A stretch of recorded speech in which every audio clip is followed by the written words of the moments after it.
آنگاه که خداوند متعال دینش را کامل کرد و نعمتش را تمام نمود، زمزمه های رحلت رسول نازنین پروردگار قلبهای دوستدارانش را مملو از اندوه کرد. رسول خدا در حجة الوداع در میان خیل محبان خود گفت: ای مردم، سخنم را بشنوید.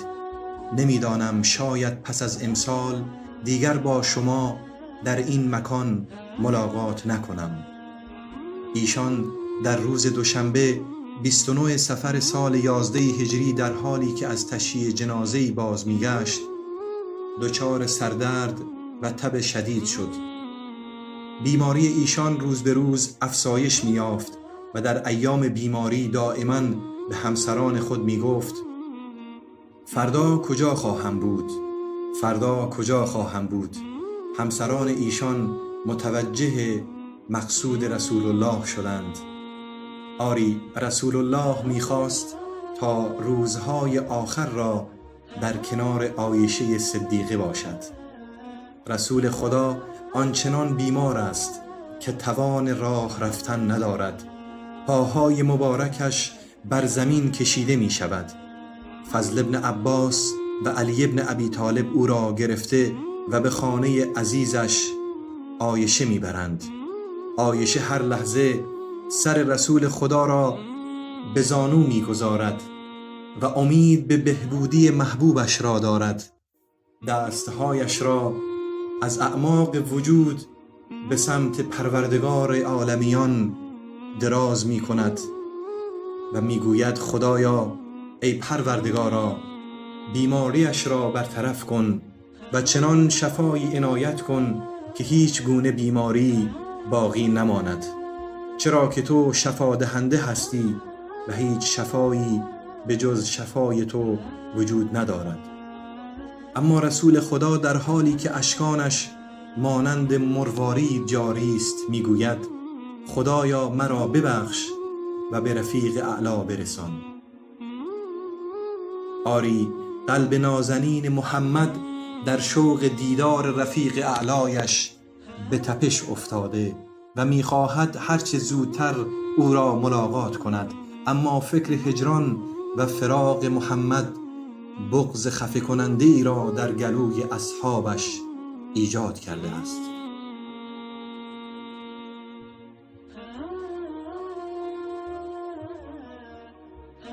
روز چهارشنبه 5 روز پیش از رحلت، حرارت بدن رسول خدا چنان افزایش یافت و چنان درد و بیماری ایشان شدت پیدا کرد که از هوش رفت.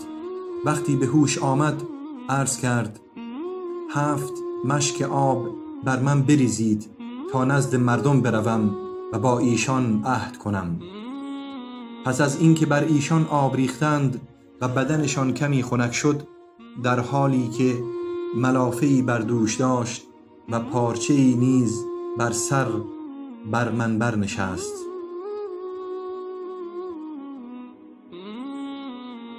روز چهارشنبه 5 روز پیش از رحلت، پیامبر با اصحاب خودش در مسجد ملاقات می کند. ایشان پس از حمد و ثنای پروردگار مردم را به توحید و دوری از شرک و مظاهر شرک فرا می خواند و سپس از مردم حلالیت می طلبد و خطاب به ایشان می گوید: اگر بر پشت کسی تازیانه ای زده ام، بیاید و پشت مرا با تازیانه بزند و قصاص بگیرد، و اگر به او ناسزا گفته و به آبرویش تعرض کرده ام، اینک این آبرویم، بیاید و قصاص بگیرد. محمد رسولی که مردم را به حفظ حقوق، اموال و آبروی یکدیگر و رعایت حقوق ضعیف و حتی رعایت حقوق حیوانات سفارش می کند، از این می ترسد که دینی بر عهده اش باشد، از این می ترسد که کسی را آزرده باشد و در حالی بمیرد که قلبی از او رنجور باشد.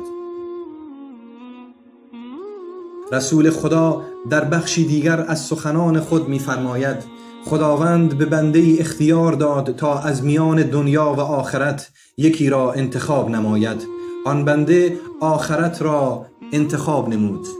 ابوبکر صدیق یار غار رسول الله با شنیدن این سخن آهی از نهان برآورد و اشکهایش سرازیر شد. مردم از دیدن این صحنه متعجب شدند. اما مگر جز ابوبکر کسی میتواند منظور یار صمیمی خیش را بداند؟ مگر میتوان دوستی را پیدا کرد که اینقدر با محبوبش تعلق قلبی دارد، این گونه محبت دارد؟ آری، ابوبکر صدیق متوجه شد که دست نوازشگر محمد مهربان، بخشنده و آرامش دهنده، از سرشان برداشته می شود. وقت دیدار با رفیق اعلی فرا رسیده است. ابوبکر دیگر نمی تواند صورت زیبای محبوبش را در دنیا ببیند. اشکها بی اختیار سرازیر می شود. یا رسول الله، پدر و مادرم فدایت.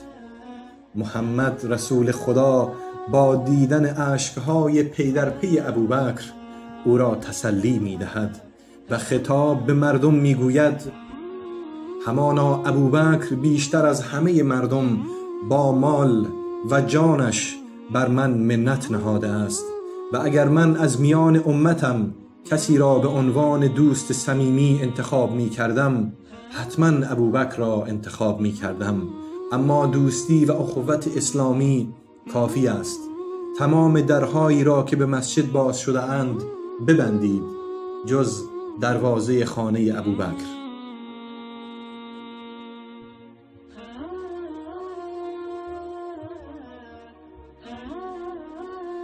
روز بعد رسول خدا همراه با مردم نمازها را گزارد. اما در وقت نماز عشا چنان بیماری بر ایشان شدت گرفت که نتوانست به مسجد برود. رسول خدا سوال می کند که آیا مردم نماز گزاردند؟ پاسخ منفی است. رسول خدا تقاضای آب می کند تا غسل نموده و به مسجد برود. همین که می خواهد به مسجد برود، بیماری بر ایشان غالب شده و بیهوش بر زمین می افتد. سپس به هوش آمده و باز از نماز مردم می پرسد. گفته می شود که مردم منتظر شما هستند. باز وضو می گیرد و چون می خواهد به مسجد رود بیهوش بر زمین می افتد. باز به هوش آمده و می گوید آیا مردم نماز خوانده اند؟ گفته می شود خیر، منتظر شما هستند. ایشان سریعا شخصی را می فرستد که به ابوبکر بگوید تا به مردم نماز بگزارد. دیگر رسول خدا نمی تواند به مسجد برود و حکم بزرگ خداوند یعنی نماز باید برپا شود. چه محمد باشد چه نباشد باید نماز را ادا نمود و حکم الله متعال فدای هیچ شخصی حتی نبی او نمی شود. واقعا لحظه بسیار سخت هم برای ابوبکر و هم برای اصحاب است. چگونه میتوان رسول الله را در محراب مسجد ندید؟ رسولی که آنها را امر به معروف و نهی از منکر می کند. با آنها خوش رفتار بود و هر کسی گمان می کرد که رسول خدا او را بیش از دیگران دوست دارد. صحابه با دلهای آزرده و چشمانی اشکبار 17 نماز را پشت سر ابوبکر صدیق ادا کردند و امیدوار به بهبودی رسول نازنین اسلام بودند. فضای مدینه در آن روزها بسیار ملتهب و سرشار از نگرانی بود. رنگ به رخسار صحابه باقی نمانده بود. دائما از احوال رسول الله پرسجو می کردند. وقتی به آنها گفته می شد حال رسول خدا بهتر است، گویی از خوشحالی می خواهند بال در بیاورند. آری، این گونه پیامبر و یار خودشان را دوست داشتند.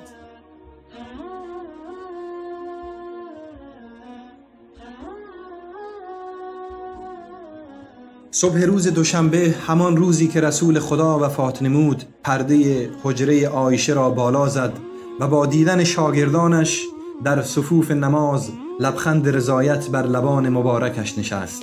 نزدیک بود که صحابه از شدت شادی حضور پیامبر نماز خیش را قطع کنند، اما رسول خدا با دست خیش اشاره کرد که نمازتان را تمام کنید. ایشان در لحظات پایانی عمر خود دخترش فاطمه را فرا می‌خواند. در گوشش چیزی می‌گوید که فاطمه از شنیدن آن ابتدا می‌گرید، سپس چیزی دیگری می‌گوید. فاطمه با شنیدن آن می‌خندد. بعدها عایشه در این رابطه از او سوال کرد و گفت ایشان مرا با خبر کرد که از این بیماری وفات خواهد یافت و به این خاطر گریستم. سپس گفت تو اولین فرد از خاندان من هستی که به سوی من می آیی و من خندیدم. رسول خدا در آخرین لحظات زندگی گوهربار خیش مردم را به برپایی نماز و رفتار نیک با زنان، بردگان و زیردستان توصیه نمود. دیگر لحظه تسلیم جان به جان آفرین فرا رسیده.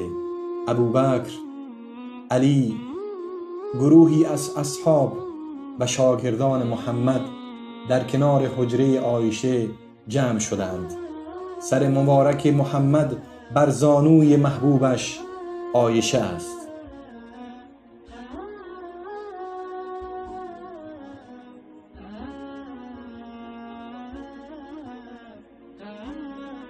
رسول گرامی اسلام خلیل پیامبر منان دستهایش را به آب زده و سپس به صورت می کشد و می گوید لا اله الا الله. همانا مرگ سختی ها دارد، لحظه جان کندن است. رسول خدا انگشت به آسمان بلند نموده و لبانش می جنبد. چه می گوید؟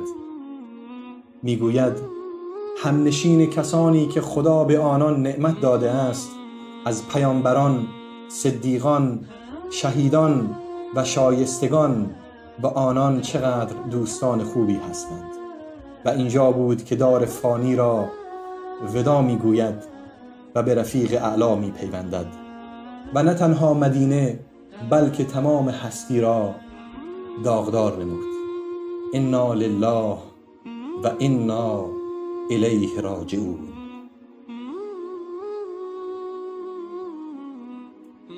آری محمد از دنیا رفت، اما به قول ابوبکر صدیق هر کس محمد را می پرستید بداند که او از دنیا رفت و هر کس خدا را می پرستید همانا او زنده است و هرگز نخواهد مرد. محمد و صحابه اش یکی پس از دیگری از دنیا رفتند، اما دین خدا پابرجاست و بر من و شماست که پیرو راستین مکتب محمد و اصحاب گرامیش باشیم تا به سعادت دنیا و آخرت نائل آییم. یا ایتها النفس المطمئنه ارجعی الى ربك راضیة مرضیه. ای روح آرام یافته، به سوی پروردگارت بازگرد در حالی که تو از او خوشنودی و او از تو خوشنود است.